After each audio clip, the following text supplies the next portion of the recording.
tell us about your 400-meter rounds. You race in the 4. You just barely. I'm hurt, man. Hey, just barely missed it. Oh man.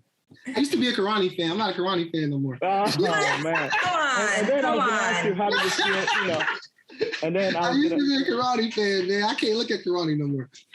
Listen, we from the island, so you can't be like over there. Look, nothing. I understand. I was watching Karani races this whole season, trying to like mimic, like, yo, I'm about to get this pattern down. Like, yo, I feel like he's just like me. His pattern is so great. Like, I need that pattern. Like, so I'm watching Karani like almost the whole year, studying him. I really watched like maybe like 100 hours of Karani. And for him to knit me at the line, I'm like, ah! But at least it came full circle. At least it was somebody who you respected enough to where you were looking at them and say, look, this person, like you're looking at their race model and you respect him. I've seen Karate at Penn Relays when I was in high school. I got a picture with him on my phone. Like I was like a 17-year-old and I took a picture with Karate like, yo, like this is dope. So to come around, he actually talked to me before. He like, man, look, you've been having a great year. He told me that in the semifinals. So I'm like, all right, cool. Yeah, like it's on tomorrow though. But I'm like, hey. You almost had him too. Yeah, so like first round, it was what it was. We just came out there and it was just trying to see where I was at because I haven't ran probably pretty much since I think maybe like Budapest. And I went out there and ran 44.8. I was a little mad though because I had like a little collegiate in my section, so I had two collegiates. They was on the outside. They was running extra hard, like it was a collegiate. I'm real cool with what's the boy named Christopher Taylor from Jamaica.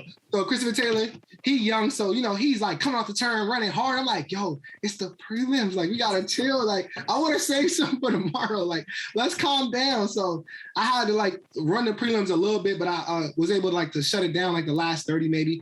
And I came out there and ran like 44.8 or something like that. And I was dead too because the warm up had me so tired. Like it was so early in the morning. I mean, you just woke up. Yeah, exactly. Yeah, I got out to bed at 7. So, so I was like, man, I ran 44.8 and I was a little tired then.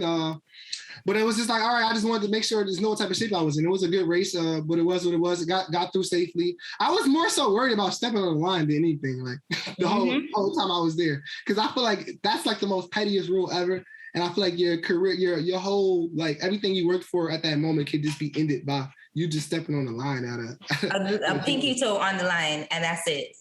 So my whole time in my head, I was thinking like, man, please don't step on the line. Please don't step on the line. Please don't step on the line. Cause I drove lane 2. So that lane is like extra tight. So, but thank God I had got the same lane at USA. So I shouted out USATF for giving me a bad lane in the first round at USA's too. So that had me a little better mentally. So that was pretty much the only thing I was really worried about in the first round was just stepping on the line. And then we moved to the semifinal. Semifinal was cool. I feel like I got blessed with a better section. I didn't have Stevie in there.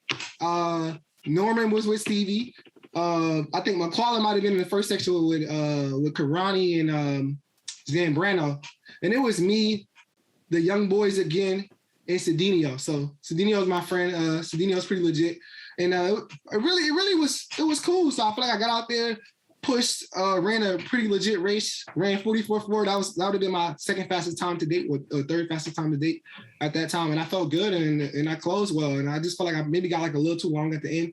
And I was thinking like, all right, I watched Karani and then run 43 in the semi. I'm like, all right, if I want a medal, I think I have to get down to 44.1, 44.0 range. Like I gotta figure out how to push it. And then the final was the final. I was in the room talking to JB like, man, should I go for broke? I don't really want to be embarrassed on TV though.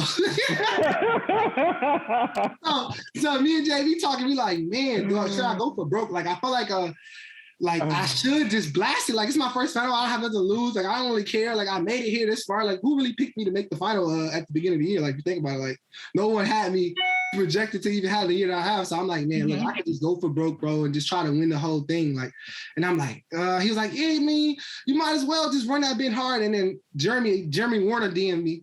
And then he was telling me, look, you can run 43, but you got to run the bend.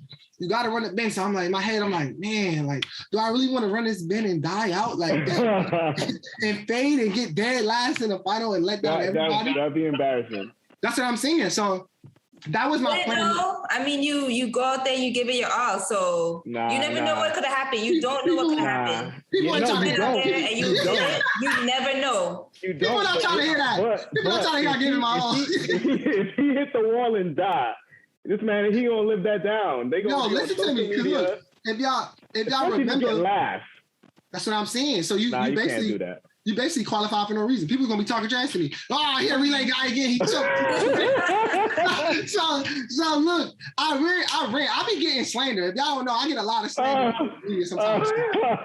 But I take it to the chin. Like I like it. I feel like it's all good. Like that's you need a chip on your shoulder. That's that's where your 43 gonna come from next. That and I just feel like it kind of keeps me up. So I remember only reason why I didn't blast it because I remember me running I ran in Eugene at the first meet when I opened up at, and I tried to blast the race and I ran 45.9 and I died and I lost it. So I was shook. I'll say you should have blasted it because sometimes you get in a race and you get it's like when you look at that world record 400 races, like there's no way he knew he was out. Like he just blasted it. And you're in a big race like that, you might get that extra energy sometimes, Nah, but I didn't feel like it was a big race, so I didn't have any. You didn't have that. Man, to the intro, I walked out to the intro. I'm just like, all right, let's get this over with. You see my intro, I'm just like, all right, boom, like let's go, like let's hurry up. I'm at the block standing there like. It don't feel like that limits. I feel like I'm about to just get into another 400 race and just race off. Like I feel like I'm seeing people that I used to watch on TV, but like now it's just like, all right, it is what it is. Like.